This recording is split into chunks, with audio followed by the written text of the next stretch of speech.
Who's making the decision? Obviously, the teenagers are involved in the decision themselves, but do they make that independently, or do they have to have parental approval?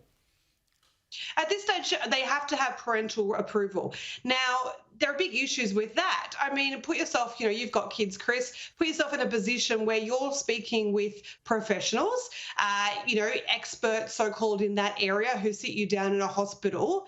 And literally, I have known experts say to parents, well, it's better to have a trans kid than a dead kid.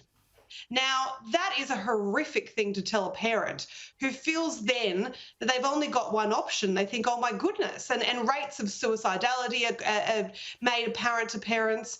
And they're basically put into this position, well, this is a very safe, reversible option that's going to buy your child a bit of time while we work this out. Now, we do know now that clinics like Tavistock in the UK, and I would argue some practices currently happening in Australia, are very blind to treating children in a very holistic approach. They don't look at other psychopathology, other diagnoses to treat. They are very blinkered, if you like, to grabbing on to the gender dysphoria and putting them on that path. So I feel incredible sympathy for parents who are in a position where a child is begging for a treatment. The professionals are supporting the child, and the parents seem to be the one who are questioning it. And in the end, I think there's a power dynamic problem there where parents feel hopeless to actually push back.